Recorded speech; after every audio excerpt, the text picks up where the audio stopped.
എണ്ണയും മസാലപ്പൊടികളൊന്നും അധികം ചേർക്കാതെ നമുക്ക് സിമ്പിളായിട്ടും എളുപ്പത്തിലും തയ്യാറാക്കാൻ പറ്റിയ ഒരു അടിപൊളി ബ്രെഡ് സ്നാക്കിൻ്റെ റെസിപ്പിയുമായിട്ടാണ് ഞാനിന്ന് വന്നിട്ടുള്ളത്.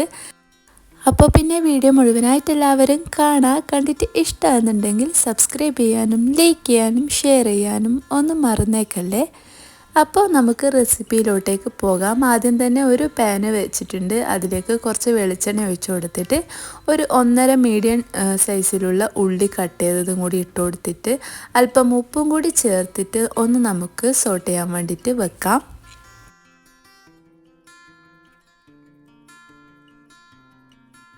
ഉള്ളി നന്നായിട്ട് വാടേണ്ട ആവശ്യമൊന്നുമില്ല. കുറച്ച് സമയം ഒന്ന് വാടി കിട്ടിയാൽ മതി. അപ്പോഴത്തേക്കും നമുക്ക് എരിവിന് ആവശ്യത്തിനുള്ള പച്ചമുളക്, കുറച്ച് ഇഞ്ചി, പിന്നെ കുറച്ച് വെളുത്തുള്ളിയും കൂടി നമുക്കൊന്ന് മിക്സിയിലിട്ടിട്ട് ചതച്ചെടുത്തതും കൂടി അതിലേക്ക് ഇട്ട് കൊടുക്കുക. എന്നിട്ട് എല്ലാം കൂടി നല്ലോണം ഒന്ന് മിക്സാക്കി എടുക്കാം.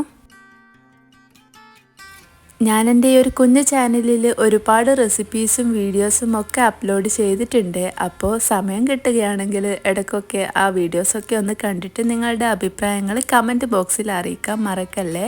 നിങ്ങളുടെ സപ്പോർട്ട് കൊണ്ട് മാത്രമാണ് ഞാൻ ഇന്നും ഇങ്ങനെ മുന്നോട്ട് പോകുന്നത്. അപ്പോൾ ഇനിയും അങ്ങോട്ട് നിങ്ങളുടെ എല്ലാവരുടെയും സ്നേഹവും സപ്പോർട്ടും ഒക്കെ വേണമെന്ന് ഞാൻ ആഗ്രഹിക്കുന്നുണ്ട്. അപ്പോൾ നമുക്കിനി ഉള്ളിയിലേക്ക് ഒരു 1/2 ടീസ്പൂണ് സോയ സോസും ഒരു 3/4 ടീസ്പൂണ് നമുക്ക് ടൊമാറ്റോ കെച്ചപ്പും ആഡ് ചെയ്യാം. ഇവയൊക്കെ ചേർത്ത് കൊടുത്താൽ നല്ലൊരു ടേസ്റ്റ് കിട്ടും. അതിന് വേണ്ടി ചേർക്കുന്നതാണ്. കയ്യിലുണ്ടെങ്കിൽ ചേർത്ത് കൊടുക്കാം. നമ്മൾ വേറെ അധികം മസാലപ്പൊടികളോ ഒന്നും ചേർത്ത് കൊടുക്കുന്നില്ല.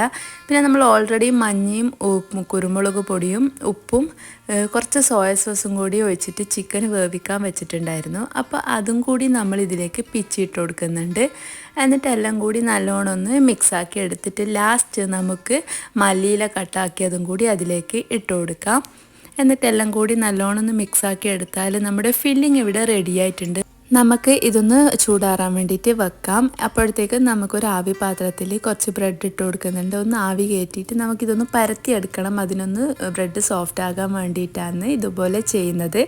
ജസ്റ്റ് ഒന്ന് ആവി കയറ്റിയെടുക്കാം.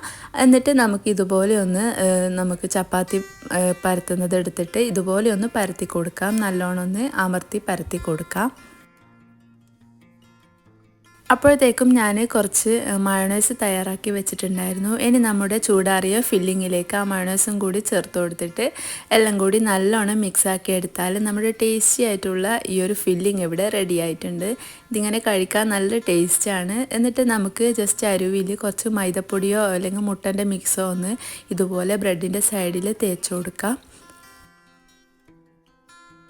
എന്നിട്ട് ഇതുപോലെ ഫില്ലിങ് ചേർത്ത് കൊടുത്തിട്ട് ജസ്റ്റ് ഒന്ന് മടക്കി അമർത്തി കൊടുത്താൽ നമ്മുടെ റൊട്ടി അവിടെ പറ്റി നിൽക്കും. നമ്മൾ മൈദപ്പൊടി ബ്രഷ് ചെയ്തത് കൊണ്ട് തന്നെ അതവിടെ ഒട്ടി നിന്നോളും.